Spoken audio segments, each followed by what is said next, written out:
ಆತ್ಮೀಯರಿಗೆ ಜ್ಯೋತಿಷ್ ಪಥ ಚಾನಲ್ಗೆ ಸ್ವಾಗತ. ನಾನು ನಿಮ್ಮ ಪ್ರೀತಿಯ ಅಜಿತ್ ಕಾರಂತ್. ಈ ವಿಡಿಯೋವನ್ನು ಮಾಡುವ ಉದ್ದೇಶ ಇಷ್ಟೇ. ಕುಜಪಥ ಬದಲಾವಣೆ, ಕುಜರಾಹು ಸಂಯೋಗ ಹಾಗೂ ಪಂಚಗ್ರಹ ಯೋಗ ಎನ್ನುವಂತಹ ಒಂದು ವಿಶೇಷವಾದಂತಹ ಸಂಯೋಜನೆ ಇಟ್ಟುಕೊಂಡು ಮಾಡಿರುವಂತಹ ವಿಡಿಯೋ ಇದು. ಇದೇ ಫೆಬ್ರವರಿ 23, 2026 ಫಾಲ್ಗುಣ ಶುದ್ಧ ಷಷ್ಠಿ ಸೋಮವಾರ ಮಧ್ಯಾಹ್ನ 11:37 ಸರಿಯಾಗಿ ಇದುವರೆಗೆ ಮಕರ ರಾಶಿಯಲ್ಲಿ ಇದ್ದಂತಹ ಅಂಗಾರಕ ತಾನು ಕುಂಭರಾಶಿಯನ್ನು ಪ್ರವೇಶ ಮಾಡ್ತಾ ಇದ್ದಾನೆ. ಕುಂಭರಾಶಿಯಲ್ಲಿಯೇ ರಾಹು ಸ್ಥಿತನಿದ್ದಾನೆ. ಕುಜ ರಾಹು ಸಂಯೋಗ ಉಂಟಾಗುತ್ತೆ. ಹಾಗೆಯೇ ಇದೇ ಕಾಲದಲ್ಲಿ ಕುಂಭರಾಶಿಯಲ್ಲಿ 5 ಗ್ರಹರ ಯೋಗ, ಪಂಚಗ್ರಹ ಯೋಗ ಅಂತ ಹೇಳ್ತೀವಿ. ಈ ಪಂಚಗ್ರಹ ಯೋಗದಿಂದಲೂ ಕುಜ ಕುಂಭರಾಶಿಯನ್ನು ಪ್ರವೇಶ ಮಾಡುವುದರಿಂದಲೂ ಕುಜ ರಾಹು ಸಂಯೋಗ ಆಗುವುದರಿಂದಲೂ ಆಗಬಹುದಾದಂತಹ ಪರಿಣಾಮಗಳೇನು, ಪರಿಹಾರಗಳೇನು, ಫಲವೇನು, ಇದನ್ನು ನಾವು ನೋಡಿಕೊಂಡು ಬರುವ. ಕುಜ ರಾಹು ಪರಸ್ಪರ ಶತ್ರುಗ್ರಹರು ಅಂತಲೇ ಶಾಸ್ತ್ರ ಸೂಚಿಸುತ್ತೆ. ಶತ್ರುಗ್ರಹರು ಪರಸ್ಪರ ಎದುರಾದಾಗ ಅಲ್ಲಿ ಒಂದು ಸಂಘರ್ಷ ಏರ್ಪಡುತ್ತೆ. ಆ ಸಂಘರ್ಷ ಪ್ರಪಂಚದ ಮೇಲೆ ಪರಿಣಾಮವನ್ನು ಉಂಟು ಮಾಡುತ್ತೆ. ಇದನ್ನು ನಾವು ನೋಡಿಕೊಂಡು ಬಂದಂತಹ ಸತ್ಯ.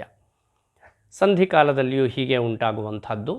ಯಾರ ಜಾತಕದಲ್ಲಿ ಕುಜ ಹಾಗೂ ರಾಹು ಪರಸ್ಪರ ದಶಾಕಾಲದಲ್ಲಿ ಸಂಧಿಯನ್ನು ಹೊಂದುತ್ತಾರೋ ಆವಾಗ ಅದರ ಪರಿಣಾಮ ಜಾತಕದ ಮೇಲೆ ಉಂಟಾಗತ್ತೆ ಎನ್ನುವಂಥದ್ದು. ಸೂಕ್ತ ಪರಿಹಾರ, ಶಾಂತಿ ಇತ್ಯಾದಿಗಳನ್ನೆಲ್ಲ ನಾವು ಆಚರಣೆ ಮಾಡಿ ನಿವಾರಣೆಯನ್ನು ಮಾಡಿಕೊಳ್ಳುತ್ತೇವೆ. ಹಾಗಾದರೆ ದೊಡ್ಡ ಮಟ್ಟದಲ್ಲಿ ಈಗ ಕುಜ ಹಾಗೂ ರಾಹು ಸಂಯೋಗವನ್ನು ಹೊಂದುತ್ತಾ ಇದ್ದಾರೆ. ಇದರ ಪರಿಣಾಮ ಏನಾಗಬಹುದು ಅಂದರೆ, ಆತ್ಮೀಯರೇ, ಈ ಹಿಂದೆ ಕುಜಪಥ ಬದಲಾವಣೆ ಹಾಗೂ ವರ್ಷ ಭವಿಷ್ಯ ಇದರಲ್ಲೆಲ್ಲ ನಾನು ಸ್ವಲ್ಪ ವಿವರಿಸಿದ ಹಾಗೆ ಅಗ್ನಿ ದುರಂತ, ವೈಮಾನಿಕ ದುರಂತ ಇತ್ಯಾದಿಗಳು ಹೆಚ್ಚಬಹುದು ಅಂತ ಹೇಳಿದ್ದೆ. ದುರದೃಷ್ಟವಶಾತ್ ನಾವು ಅದನ್ನು ವಾರ್ತೆಯಲ್ಲಿ ನೋಡಿದ್ದೇವೆ, ಕೇಳಿದ್ದೇವೆ. ಬಸ್ಸಿನಲ್ಲಿ ಪ್ರಯಾಣ ಮಾಡುತ್ತಿದ್ದವರಿಗೆ ಆಗಿರುವಂತಹ ಅನಾಹುತ, ಅದು ರಾತ್ರಿಯ ಕಾಲ. ಇನ್ನು ವಿಮಾನ ದುರಂತ ಇತ್ಯಾದಿಗಳ ಸಂಖ್ಯೆ ಹೆಚ್ಚುತ್ತಾ ಇದೆ.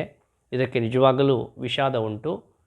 ಭಗವಂತ ಇದಕ್ಕೊಂದು ಸೂಕ್ತ ಪರಿಹಾರವನ್ನು ಆದಷ್ಟು ಶೀಘ್ರದಲ್ಲಿಯೇ ಕಲ್ಪಿಸಿಕೊಡಲಿ ಎನ್ನುವುದಾಗಿ ಹಾರೈಸ್ತಾ, ಇಲ್ಲಿಯೂ ಕೂಡ ಯಾವ ರೀತಿ ಗ್ರಹದ ಸಂಘಟನೆ ಉಂಟಾಗಿದೆ ಮತ್ತು ಪರಿಣಾಮಗಳೇನು ಅಂತ ಚಿಂತನೆ ಮಾಡುವುದಾದರೆ, ನಾನು ಮೇಲೆ ಹೇಳಿದ ಸಮಯಕ್ಕೆ ಅಂದರೆ 23/2/2026 11:37 AM ಈ ಸಮಯಕ್ಕೆ ಸರಿಯಾಗಿ ಕುಂಡಲಿಯನ್ನು ಹಾಕಿದರೆ ವೃಷಭ ಲಗ್ನ, ಲಗ್ನಾತ್ ದ್ವಿತೀಯದಲ್ಲಿ ವಕ್ರಗತನಾದಂತಹ ಗುರು ಮಾಂದಿ ಸಂಯೋಗ ಹಾಗೂ 4ನೇ ಮನೆ ಲಗ್ನಾತ್ ಚತುರ್ಥ ಅಂದರೆ ಸಿಂಹರಾಶಿ, ಅಲ್ಲಿ ಕೇತು ಹಾಗೂ ಕುಂಭರಾಶಿಯಲ್ಲಿ ರವಿ, ಕುಜ, ಬುಧ, ಶುಕ್ರ ಮತ್ತು ರಾಹು ಈ ಪಂಚಗ್ರಹ ಯೋಗ ಹಾಗೂ ಮೀನರಾಶಿಯಲ್ಲಿ ಶನಿ, ಭರಣಿ ನಕ್ಷತ್ರ ಮೇಷರಾಶಿಯಲ್ಲಿ ಚಂದ್ರ.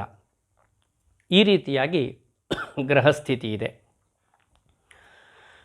ಈ ಕುಂಡಲಿಯನ್ನು ಆಧರಿಸಿ ನಾವು ಒಂದಷ್ಟು ಆಗುಹೋಗುಗಳನ್ನು ಚಿಂತಿಸುವುದಾದರೆ, ಪ್ರಪಂಚದ ಮೇಲೆ ಅನೇಕ ಅನಾಹುತವನ್ನು ನಾವು ಕಾಣಬಹುದಾಗತ್ತೆ. ಯುದ್ಧ ಭೀತಿ ಕಳೆದ 1 ವರ್ಷದಿಂದ ನಾವು ಅದನ್ನು ನೋಡಿಕೊಂಡು ಬಂದಿದ್ದೇವೆ. ಜೊತೆಗೆ ಈಗ ಆಗುತ್ತಾ ಇರುವಂತಹ ಅಗ್ನಿ ಅವಘಡ, ವೈಮಾನಿಕ ದುರಂತ ಹಾಗೂ ಜಲ ಪ್ರಯಾಣದಲ್ಲಿ ಅನೇಕ ಅನಾಹುತಗಳು ಇತ್ಯಾದಿಗಳೆಲ್ಲವೂ ಕೂಡ ಸಂಭವವಿದೆ. ಇದರ ಬಗ್ಗೆಯೂ ಕೂಡ ಹೆಚ್ಚಿನ ಎಚ್ಚರಿಕೆಯನ್ನು ವಹಿಸುವುದು ಅಗತ್ಯ. ಇದರಲ್ಲಿ ನಾವು ಹೇಗೆ ಎಚ್ಚರಿಕೆಯನ್ನು ವಹಿಸಬಹುದು ಅಂತ ಅನೇಕರು ಕೇಳ್ತಾರೆ. ಇಲ್ಲಿ ನಾವು ಗಮನಿಸಬೇಕಾದ ಒಂದು ಅಂಶ ಇದೆ. ಯಾವುದು ಅಂದರೆ, ನಿಜವಾಗಿಯೂ ದೇವತಾ ಆರಾಧನೆಯನ್ನು ಮಾಡುತ್ತಾ ದೇವತಾ ತತ್ವದಲ್ಲಿ ನಂಬಿಕೆಯನ್ನು ಇಟ್ಟವರಿಗೆ 6ನೇ ಇಂದ್ರಿಯ ಅಂದರೆ 6th ಸೆನ್ಸ್ ಅಂತ ಪ್ರತಿಯೊಂದು ಬಾರಿಯೂ ಹೇಳುತ್ತಾರೆ. ಆ ಭಗವತ್ ತತ್ವ ನಮಗೊಂದು ಸಂದೇಶವನ್ನು ರವಾನೆ ಮಾಡ್ತಾ ಇರುತ್ತೆ. ನೀನು ಇದನ್ನು ಮಾಡಬೇಡ, ಇದನ್ನು ಮಾಡಬೇಡ, ಅಥವಾ ಇದನ್ನು ಮಾಡು ಎನ್ನುವುದಾಗಿ.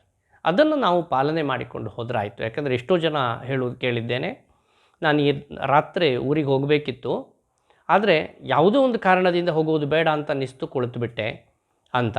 ಆದರೆ ಅವರ ಅದೃಷ್ಟ ನೋಡಿ, ಅವರು ಯಾವ ರಾತ್ರಿ ಊರಿಗೆ ಪ್ರಯಾಣವನ್ನು ಮಾಡಬೇಕಿತ್ತೋ ಅದೇ ವಾಹನ ಅಪಘಾತವೋ ಅನಾಹುತವೋ ಏನೋ ಒಂದು ಸಂಭವಿಸಿರುತ್ತೆ.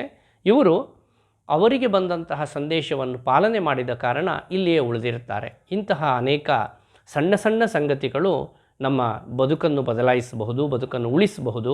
ಆದ್ದರಿಂದ ಇದರ ಬಗ್ಗೆಯೂ ಗಮನ ಅಗತ್ಯ ಅಂತ ಹೇಳ್ತಾ, ಪ್ರಪಂಚದಲ್ಲಿ ಈ ರೀತಿಯ ಅನೇಕ ಏರುಪೇರುಗಳು ಸಂಭವಿಸುತ್ತೆ. ಇದಕ್ಕೆ ಸೂಕ್ತ ಪರಿಹಾರ ಇಷ್ಟೇ: ಸಾಮೂಹಿಕವಾಗಿ ದುರ್ಗಾರಾಧನೆಯನ್ನು ಮಾಡುವಂಥದ್ದು ಹಾಗೂ ವಿಷ್ಣು ಸಹಸ್ರನಾಮ ಪಠನ.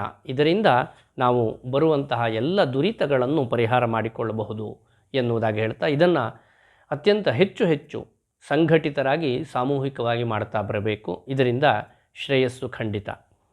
ಇನ್ನು ಮೇಷಾದಿ ದ್ವಾದಶ ರಾಶಿಯವರಿಗೆ ಈ ಕುಜಪಥ ಬದಲಾವಣೆ, ಪಂಚಗ್ರಹ ಯೋಗ ಮತ್ತು ಕುಜ ರಾಹು ಸಂಯೋಗ, ಇದರಿಂದ ಉಂಟಾಗಬಹುದಾದಂತಹ ಪರಿಣಾಮಗಳೇನು ಇದನ್ನು ನಾವು ನೋಡಿದರೆ, ಮೇಷರಾಶಿಯವರಿಗೆ ಜನ್ಮದ ಚಂದ್ರನ ಕಾರಣದಿಂದ ಶರೀರ ಸೌಖ್ಯ ಹಾಗೂ ಉತ್ತಮವಾದಂತಹ ಆರೋಗ್ಯ, ಸಂತೋಷ ವೃದ್ಧಿ, ಮೃಷ್ಟಾನ್ನ ಲಾಭ.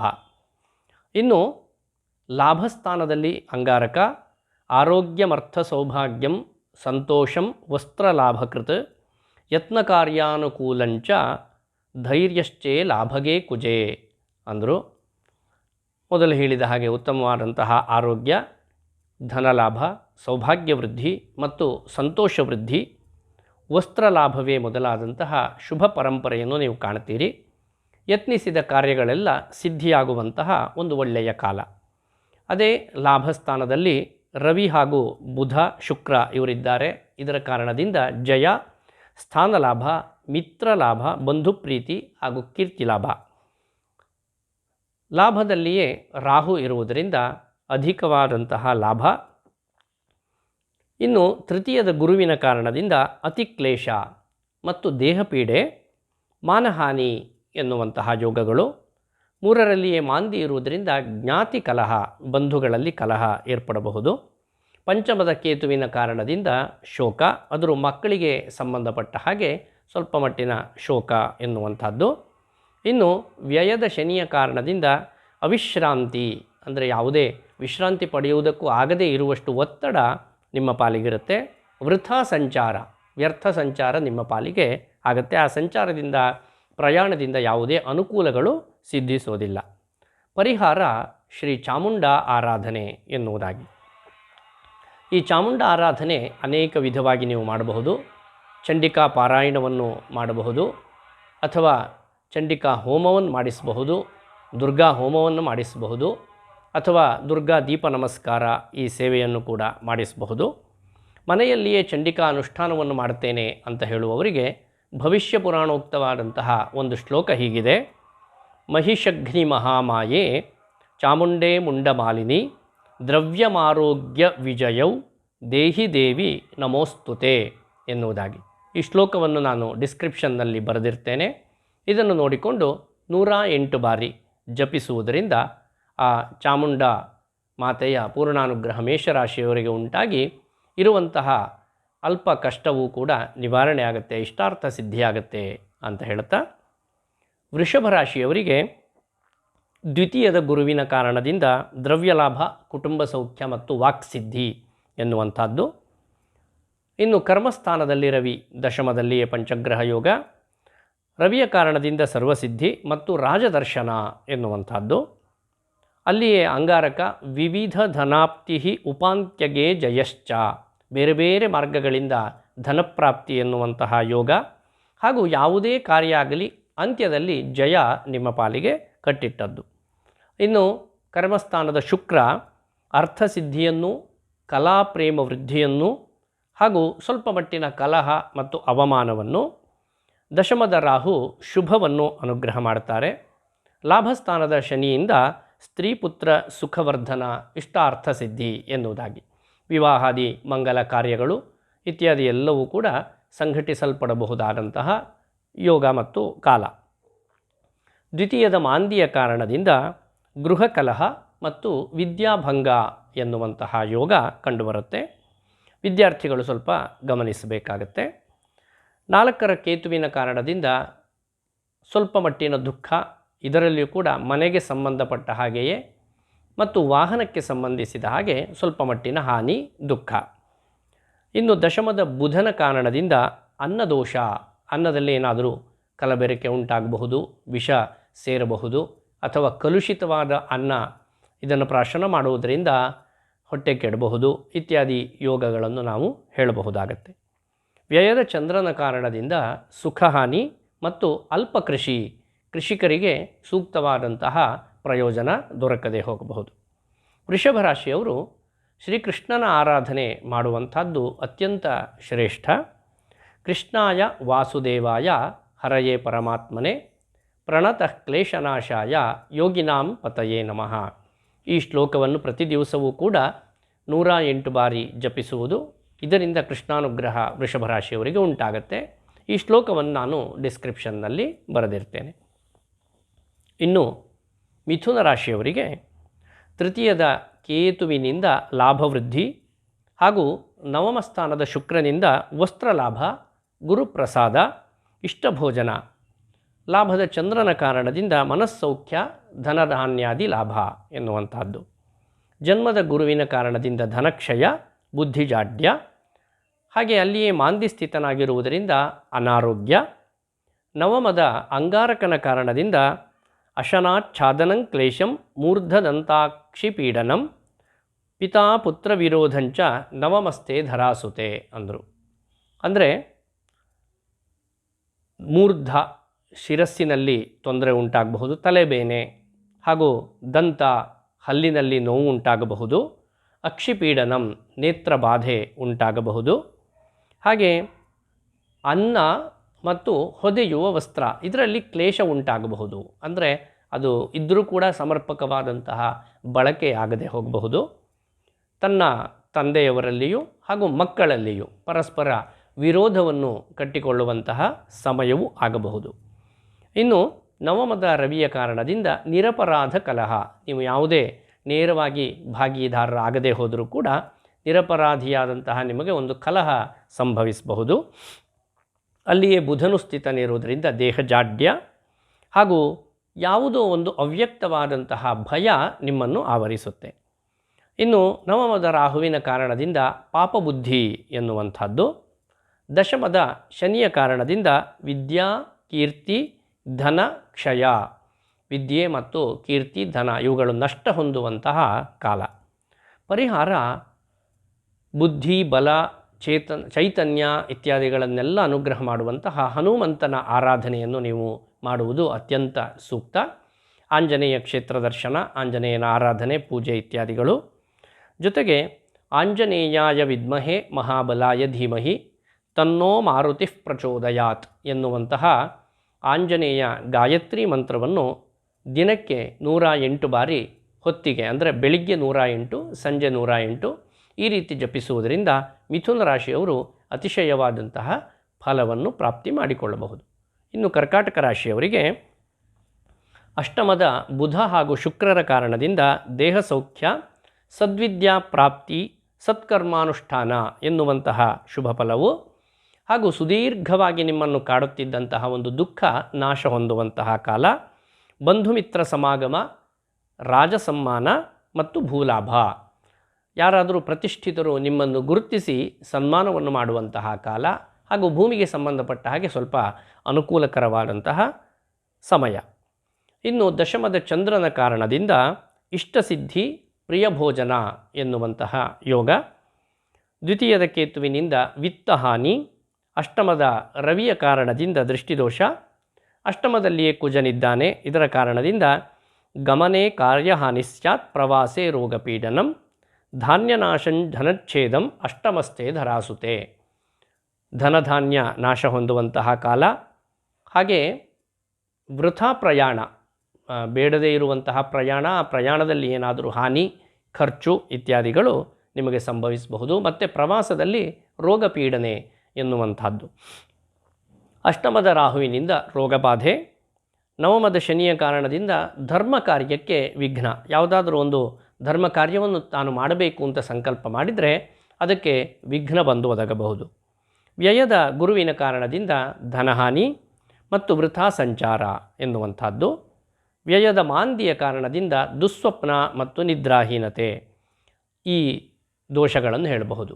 ಕರ್ಕಾಟಕ ರಾಶಿಯವರು ಗಮನಿಸಬೇಕಾದ್ದು ಸಾಮಾನ್ಯವಾಗಿ 1ರಿಂದ 1.5 ತಿಂಗಳು ನೀವು ಸಂಚಾರವನ್ನು ಸ್ವಲ್ಪ ಯೋಚಿಸಿ ಮಾಡುವುದು ಸೂಕ್ತ. ಯಾಕೆಂದರೆ ಪದೇ ಪದೇ ವೃಥಾ ಸಂಚಾರ ಎನ್ನುವಂತಹ ಯೋಗ ನಿಮ್ಮ ಪಾಲಿಗೆ ಕಾಣಿಸ್ತಾ ಇದೆ. ಆದ್ದರಿಂದ ಇದನ್ನು ನೀವು ತಪ್ಪಿಸಿಕೊಳ್ಳಬಹುದು. ಸೂಕ್ತ ಆರಾಧನೆ ಅಥವಾ ಅನುಷ್ಠಾನ ಭದ್ರಕಾಳಿಯ ಅನುಷ್ಠಾನ, ಭದ್ರಕಾಳಿ ಕ್ಷೇತ್ರ ದರ್ಶನ ಹಾಗೂ ಕಾಳಿ ಮಂತ್ರ ಜಪ ಇತ್ಯಾದಿಗಳಿಂದ ಕರ್ಕಾಟಕ ರಾಶಿಯವರು ಶುಭವನ್ನು ಕಾಣಬಹುದು. ಜಯಂತಿ ಮಂಗಲಾ ಕಾಳಿ, ಭದ್ರಕಾಳಿ ಕಪಾಲಿನಿ, ದುರ್ಗಾ ಕ್ಷಮಾ ಶಿವಾಧಾತ್ರಿ, ಸ್ವಾಹ ಸ್ವಧಾ ನಮೋಸ್ತುತೆ. ಈ ಭದ್ರಕಾಳಿ ಮಂತ್ರದ ಜಪ ಹೊತ್ತಿಗೆ 108 ಬಾರಿ, ಅಂದರೆ ಸಾಧ್ಯವಾದರೆ 3 ಹೊತ್ತು ಮಾಡಬಹುದು, ಬೆಳಿಗ್ಗೆ, ಮಧ್ಯಾಹ್ನ ಮತ್ತು ಸಂಜೆ. ಸಾಧ್ಯ ಇಲ್ಲ ಅಂದರೆ ಬೆಳಿಗ್ಗೆ ಹಾಗೂ ಸಂಜೆ 108 ಬಾರಿ ಜಪಿಸುವುದರಿಂದ ಕರ್ಕಾಟಕ ರಾಶಿಯವರಿಗೆ ಇರಬಹುದಾದ ಎಲ್ಲ ಅರಿಷ್ಟಗಳು ನಿವಾರಣೆಯಾಗತ್ತೆ. ಇನ್ನು ಸಿಂಹರಾಶಿಯವರಿಗೆ ಲಾಭದ ಗುರುವಿನ ಕಾರಣದಿಂದ ಯಶೋವೃದ್ಧಿ, ಸರ್ವತ್ರ ವಿಜಯ. ಯಾವ ಕೆಲಸವನ್ನು ಮಾಡಿದರೂ ಕೂಡ ಎಲ್ಲ ಕಡೆ ಸಫಲತೆಯನ್ನು ನೀವು ಕಾಣ್ತಾ ಇರ್ತೀರಿ. ಇನ್ನು ಅಲ್ಲಿಯೇ ಮಾಂದಿಯು ಸ್ಥಿತನಾಗಿದ್ದಾನೆ, ಧನಲಾಭ ಇದೆ. ಜೊತೆಗೆ ಸಣ್ಣದಾಗಿ ಭೂ ವಿವಾದ ಎನ್ನುವಂಥದ್ದು ಏರ್ಪಡಬಹುದು. ಜನ್ಮದ ಕೇತುವಿನ ಕಾರಣದಿಂದ ಹಾನಿ, ಸಪ್ತಮದ ರವಿಯ ಕಾರಣದಿಂದ ಉತ್ಸಾಹ ಭಂಗ, ಸಪ್ತಮ ಕುಜನ ಕಾರಣದಿಂದ ಕಳತ್ರ ಕಳಹಾಕ್ಷಿರುಕ್ ಜಠರ ರೋಗಕೃತ, ಅಂದರೆ ದಂಪತಿಗಳಲ್ಲಿ ಕಲಹ ಹಾಗೂ ನೇತ್ರಬಾಧೆ, ಜಠರ ರೋಗ ಎನ್ನುವಂತಹ ಯೋಗ. ಸಪ್ತಮದ ಬುಧ ಹಾಗೂ ಶುಕ್ರರ ಕಾರಣದಿಂದ ಅಲ್ಪಲಾಭ, ರಾಜಕೋಪ ಮತ್ತು ಮೇಹ ರೋಗ ಅಂತ ಹೇಳ್ತು.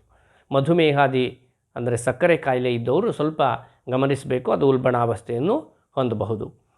ಸಪ್ತಮದ ರಾಹುವಿನಿಂದ ದಾಂಪತ್ಯ ಕಲಹ, ಅಷ್ಟಮದ ಶನಿಯ ಕಾರಣದಿಂದ ನಾನಾ ಕಾರ್ಯಹಾನಿ, ನವಮದ ಚಂದ್ರನಿಂದ ವಸ್ತ್ರನಾಶ ಮತ್ತು ಉದ್ಯೋಗ ಭಂಗ ಎನ್ನುವಂತಹ ಯೋಗ. ಸಿಂಹರಾಶಿಯವರಿಗೆ ಸೂಕ್ತ ಪರಿಹಾರ ಗಣಪತಿಯ ಆರಾಧನೆ, ಗಣಪತಿ ಕ್ಷೇತ್ರ ಸಂದರ್ಶನ, ಗಣಪತಿ ಹೋಮ, ಗಣಪತಿ ಪೂಜೆ ಹಾಗೂ ಗಣಪತಿ ದೇವಸ್ಥಾನಕ್ಕೆ ಕಡಲೆಯನ್ನು ಸಮರ್ಪಣೆ ಮಾಡುವಂಥದ್ದು, ಕೆಂಪು ವಸ್ತ್ರವನ್ನು ಸಮರ್ಪಣೆ ಮಾಡುವಂಥದ್ದು, ಇದೆಲ್ಲವೂ ಕೂಡ ಸೂಕ್ತ ಪರಿಹಾರ. ಓಂ ಗಂಗಣಪತಯೇ ನಮಃ ಎನ್ನುವಂತಹ ಬೀಜಮಂತ್ರ ಸಹಿತ ಗಣಪತಿ ಮೂಲವನ್ನು ಹೆಚ್ಚು ಹೆಚ್ಚು ಜಪಿಸುವುದರಿಂದ, ಅಂದರೆ ಪ್ರತಿನಿತ್ಯವೂ ಕೂಡ ಸಾಧ್ಯವಾದರೆ 1000 ಅದನ್ನು ನೀವು ಪಾಲು ಮಾಡಿಕೊಳ್ಳಬಹುದು. ಬೆಳಿಗ್ಗೆ ಇಷ್ಟು, ಮಧ್ಯಾಹ್ನ ಇಷ್ಟು, ಸಂಜೆ ಇಷ್ಟು ಅಂತ ಹೇಳಿ ಪಾಲು ಮಾಡಿ ಒಟ್ಟು 1008 ಬಾರಿ ಗಣಪತಿಯ ಮಂತ್ರ, ಯಾಕೆಂದರೆ ಮಂತ್ರ ಅತ್ಯಂತ ಸಣ್ಣ ಮಂತ್ರ, ಸರಳವಾಗಿದೆ, ಇದನ್ನು ಅಷ್ಟು ಬಾರಿ ಜಪಿಸಬಹುದಾಗತ್ತೆ. ಇದರಿಂದ ಸಿಂಹರಾಶಿಯವರು ಶುಭವನ್ನು ಕಾಣುತ್ತೀರಿ. ಇನ್ನು ಕನ್ಯಾ ರಾಶಿಯವರಿಗೆ ಷಷ್ಠದ ರವಿ, ಯತ್ನ ಕಾರ್ಯಸಿದ್ಧಿ, ಉತ್ತಮವಾದಂತಹ ಆರೋಗ್ಯ. ಷಷ್ಠದ ಅಂಗಾರಕನಿಂದ ವಸ್ತ್ರ ಲಾಭ, ಧಾನ್ಯ ಲಾಭ ಮತ್ತು ದ್ರವ್ಯ ಲಾಭ, ಸ್ವಧರ್ಮಕೃತ ಅಂದರೆ ನಿಮ್ಮ ಧರ್ಮಾನುಷ್ಠಾನವನ್ನು ನೀವು ಮಾಡುವಂತಹ ಕಾಲ.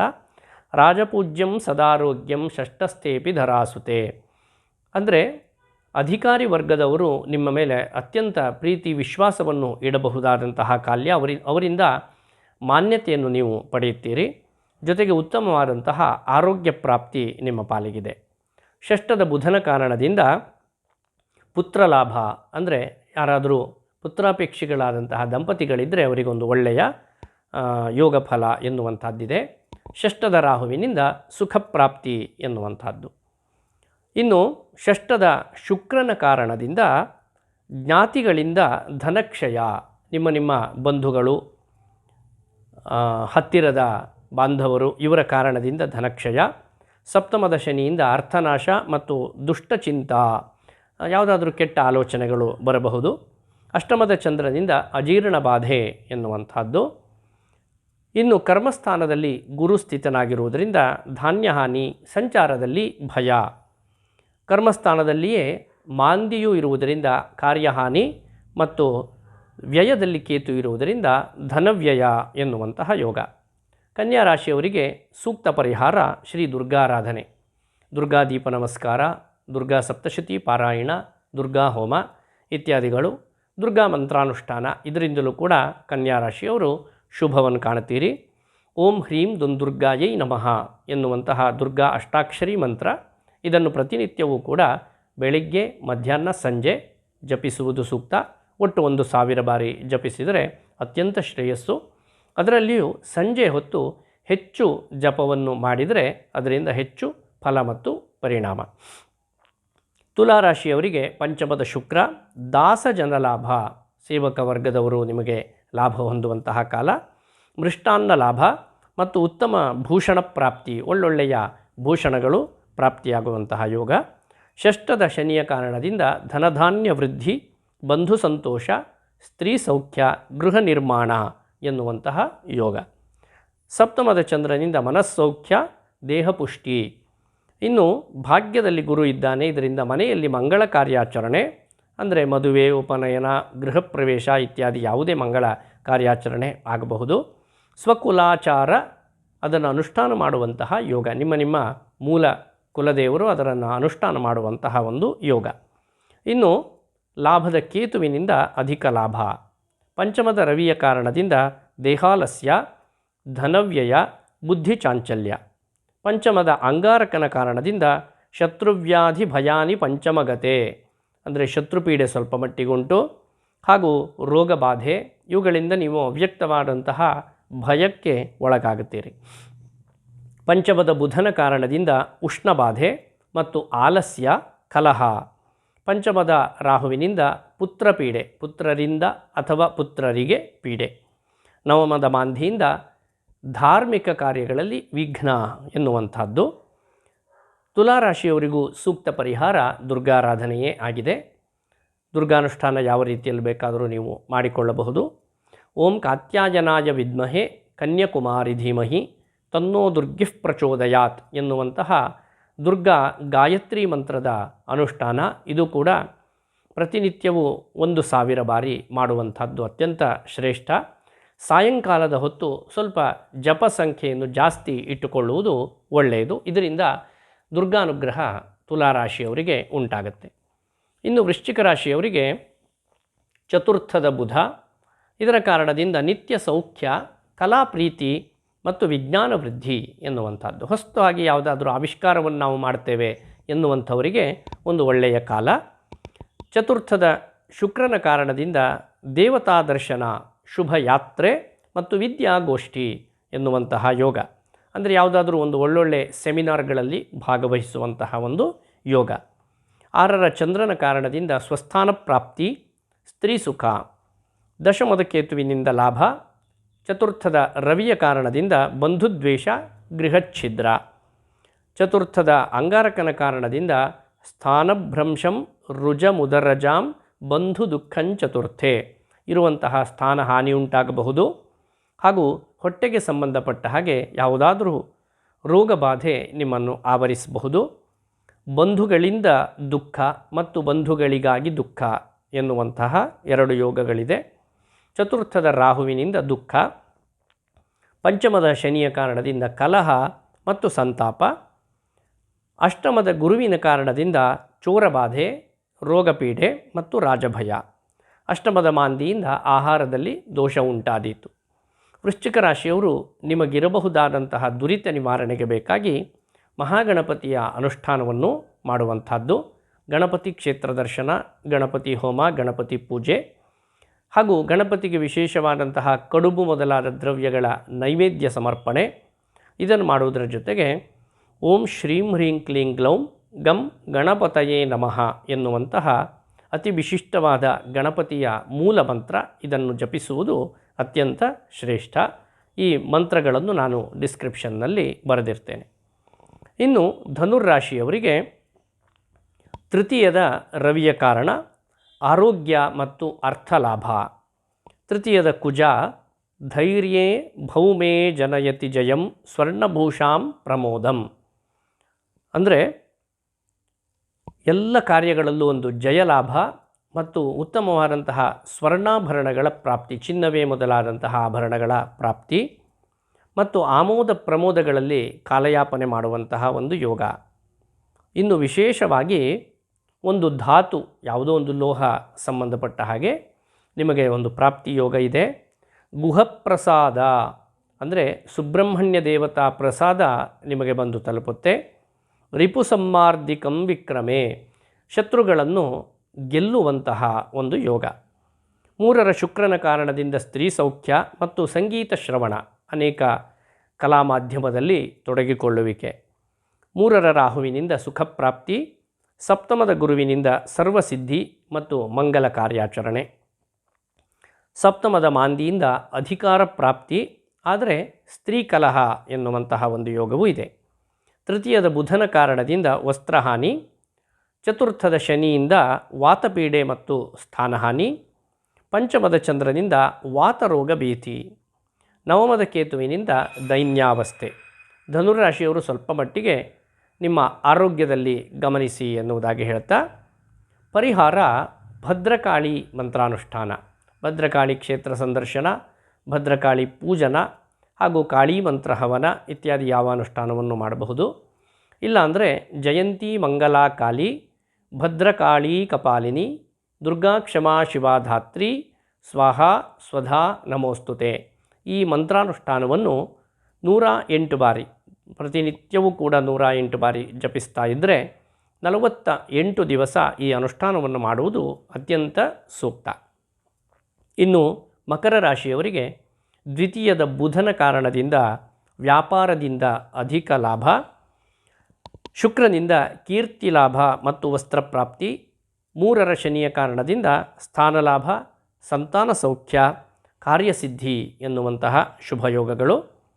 ಷಷ್ಠದ ಮಾಂದಿಯ ಕಾರಣದಿಂದ ಕಾರ್ಯಸಿದ್ಧಿ, ದ್ವಿತೀಯದ ರವಿಯ ಕಾರಣದಿಂದ ದುಷ್ಟ ಸಂಸರ್ಗ ಮತ್ತು ಕೃಷಿ ಹಾನಿ ಎನ್ನುವಂತಹ ಯೋಗ, ದ್ವಿತೀಯದ ಅಂಗಾರಕನಿಂದ ಲಗ್ನೇ ವಿತ್ತೇ ಭಯಮಪಿ ಗಿರಾಂ ದೋಷಮರ್ಥಕ್ಷಯಂಚ, ಅನೇಕ ದೋಷಕಾರಿಯಾದಂತಹ ಕಾರ್ಯಗಳನ್ನು ಮಾಡುವಂತಹ ಬುದ್ಧಿ ಬರಬಹುದು ಹಾಗೂ ಧನಕ್ಷಯ ಉಂಟಾಗಬಹುದು, ಭಯ ನಿಮ್ಮನ್ನು ಆವರಿಸಬಹುದು. ದ್ವಿತೀಯದ ರಾಹುವಿನಿಂದ ಧನಹಾನಿ, ಚತುರ್ಥದ ಚಂದ್ರನ ಕಾರಣದಿಂದ ಬಂಧುವೈರ, ಷಷ್ಠದ ಗುರುವಿನ ಕಾರಣದಿಂದ ಪತ್ನಿ ಪುತ್ರರ ವಿರೋಧ ಹಾಗೂ ಅಷ್ಟಮದ ಕೇತುವಿನಿಂದ ದೇಹಪೀಡೆ. ಸೂಕ್ತ ಪರಿಹಾರ ಮಕರ ರಾಶಿಯವರಿಗೆ ಆಂಜನೇಯನ ಆರಾಧನೆ, ಬುದ್ಧಿಯನ್ನು, ಶಕ್ತಿಯನ್ನು, ಉತ್ಸಾಹವನ್ನು ಹಾಗೂ ವಿಶೇಷವಾಗಿ ವಿವೇಚನೆಯನ್ನು, ಉತ್ತಮವಾದಂತಹ ಆರೋಗ್ಯವನ್ನು ಕೊಡುವ ಆಂಜನೇಯ ಮಂತ್ರಾನುಷ್ಠಾನ ಅತ್ಯಂತ ವಿಹಿತ. ಅದರಲ್ಲಿಯೂ ಕೂಡ ಓಂ ನಮೋ ಭಗವತೆ ಆಂಜನೇಯಾಯ ಮಹಾಬಲಾಯ ಸ್ವಾಹ ಈ ಆಂಜನೇಯನ ಮೂಲ ಮಂತ್ರಾನುಷ್ಠಾನದಿಂದ ಮಕರ ರಾಶಿಯವರು ಇಷ್ಟಾರ್ಥ ಸಿದ್ಧಿಯನ್ನು ಖಂಡಿತವಾಗಿಯೂ ಪಡೆಯುತ್ತೀರಿ. ಕುಂಭರಾಶಿಯವರಿಗೆ ಜನ್ಮದ ಶುಕ್ರನ ಕಾರಣದಿಂದ ಅರ್ಥಲಾಭ ಮತ್ತು ದೇಹ ಸೌಖ್ಯ, ಮೂರರ ಚಂದ್ರನ ಕಾರಣದಿಂದ ವಸ್ತ್ರಲಾಭ ಹಾಗೂ ಪಂಚಮದ ಗುರುವಿನಿಂದ ರಾಜಸಮ್ಮಾನ, ಐಶ್ವರ್ಯ ಪ್ರಾಪ್ತಿ, ಮಂಗಲ ಕಾರ್ಯಾಚರಣೆ ಎನ್ನುವಂತಹ ಶುಭಯೋಗ. ಜನ್ಮದಲ್ಲಿಯೇ ಪಂಚಗ್ರಹ ಯೋಗ, ಇದರಲ್ಲಿ ರವಿಯಿಂದ ಕಾಲಾತಿಕ್ರಮ ಭೋಜನ ಮತ್ತು ಬಂಧುವೈರ, ಜನ್ಮದ ಅಂಗಾರಕನ ಕಾರಣದಿಂದ ಪುತ್ರಮಿತ್ರ ಕಳತ್ರಾದಿ, ರಾಜಕೋಪಂಚ ಬಂಧನಂ, ಕಾರ್ಯನಾಶಂ ದೇಹಪೀಡ, ಜನ್ಮೇ ಭೌಮ ಫಲಂ ಲಭೇತ್. ಅಂದರೆ ದಂಪತಿಗಳಲ್ಲಿ ಪರಸ್ಪರ ವಿರೋಧ, ಮಕ್ಕಳಲ್ಲಿ ವಿರೋಧ ಹಾಗೂ ಮಿತ್ರರಲ್ಲಿ ವಿರಸ, ಅಧಿಕಾರಿ ವರ್ಗದವರ ಕೋಪ ಮತ್ತು ಕೆಲವರಿಗೆ ಮಾಡಬಾರದ ತಪ್ಪನ್ನು ಮಾಡಿ ಸೆರೆಮನೆ ವಾಸದ ಯೋಗವೂ ಕೂಡ ಉಂಟು. ಕಾರ್ಯಹಾನಿ ಮತ್ತು ದೇಹಪೀಡೆ ಈ ಯೋಗಗಳು. ಜನ್ಮದ ಬುಧನ ಕಾರಣದಿಂದ ಚಿತ್ತಕ್ಲೇಶ, ವಾತರೋಗ ಮತ್ತು ವಿವಾದ, ಜನ್ಮದ ರಾಹುವಿನಿಂದ ದೇಹಕ್ಷಯ ಹಾಗೂ ದ್ವಿತೀಯದ ಶನಿಯಿಂದ ಮತಿಭ್ರಂಶ, ದೇಹಾಲಸ್ಯ, ಸರ್ವ ಕಾರ್ಯಹಾನಿ, ಪಂಚಮದ ಮಾಂದಿಯಿಂದ ಪುತ್ರಪೀಡೆ, ಸಪ್ತಮದ ಕೇತು ದಾಂಪತ್ಯ ಕಲಹ. ಈ ರೀತಿಯಾಗಿ ಕುಂಭರಾಶಿಯವರಿಗೆ ಯೋಗ ಫಲವನ್ನು ಹೇಳಬಹುದಾಗತ್ತೆ. ಕುಂಭರಾಶಿಯವರು ಗಮನಿಸಬೇಕಾದ್ದು, ಒಂದು, ದಾಂಪತ್ಯದಲ್ಲಿ ಅತ್ಯಂತ ಸಾಮರಸ್ಯವನ್ನು ಕಾಪಾಡಿಕೊಳ್ಳಬೇಕು. ಎರಡನೆಯದ್ದಾಗಿ ಕಾರ್ಯಹಾನಿ ಎನ್ನುವಂಥದ್ದಿದೆ. ಯಾವುದೇ ಕಾರ್ಯವನ್ನು ಮಾಡಬೇಕಾದರೆ 10 ಬಾರಿ ಆಲೋಚನೆಯನ್ನು ಮಾಡಿ ಆ ಬಳಿಕ ನಿರ್ಧಾರ ತೆಗೆದುಕೊಳ್ಳುವಂಥದ್ದು ಅತ್ಯಂತ ಸೂಕ್ತ. ಮಕರ ರಾಶಿಯವರಿಗೆ ಆಂಜನೇಯನ ಆರಾಧನೆಯನ್ನು ಹೇಳಿದೆ. ಆದರೆ ಕುಂಭರಾಶಿಯವರಿಗೆ ಆಂಜನೇಯನ ಆರಾಧನೆಯ ಜೊತೆಗೆ ಭದ್ರಕಾಳಿಯ ಅನುಷ್ಠಾನವು ಕೂಡ ಹೆಚ್ಚು ಶ್ರೇಷ್ಠವಾದದ್ದು, ಶುಭವನ್ನು ಕೊಡುವಂಥದ್ದು. ಆಂಜನೇಯನ ಮಂತ್ರಾನುಷ್ಠಾನವನ್ನು ನೀವು ಮಾಡಬಹುದು.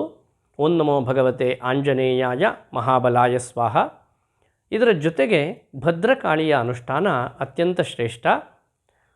ಒಂದು ಬೆಳಗ್ಗಿನ ಹೊತ್ತು ಆಂಜನೇಯನ ಮಂತ್ರಾನುಷ್ಠಾನವನ್ನು ಮಾಡಿ ಸಂಜೆಯ ಹೊತ್ತು ಭದ್ರಕಾಳಿ ಮಂತ್ರಾನುಷ್ಠಾನವನ್ನು ಮಾಡುವುದು ಕುಂಭರಾಶಿಯವರಿಗೆ ಅತ್ಯಂತ ಒಳ್ಳೆಯದು. ಜಯಂತಿ ಮಂಗಲಾ ಕಾಳಿ ಭದ್ರಕಾಳಿ ಕಪಾಲಿನಿ ದುರ್ಗಾ ಕ್ಷಮಾ ಶಿವಾ ಧಾತ್ರಿ ಸ್ವಾಹ ಸ್ವಧಾ ನಮೋಸ್ತುತೆ. ಇದು ಭದ್ರಕಾಳಿ ಮಂತ್ರ. ಇದರ ಅನುಷ್ಠಾನದಿಂದ ನಿಮಗೆ ಶುಭ ಪರಂಪರೆ ಪ್ರಾಪ್ತವಾಗುತ್ತೆ. ಇನ್ನು ಕೊನೆಯ ರಾಶಿ ಮೀನರಾಶಿ. ಷಷ್ಠದ ಕೇತುವಿನಿಂದ ವಿಶೇಷ ಧನಲಾಭ ಎನ್ನುವಂಥದ್ದು. ಜನ್ಮದ ಶನಿಯಿಂದ ಅಂದರೆ ಈಗ 7.5 ಅನುಭವದಲ್ಲಿದ್ದೀರಿ. ರೋಗಬಾಧೆ, ದುರ್ವ್ಯಸನ ಮತ್ತು ಮನಃಪೀಡೆ.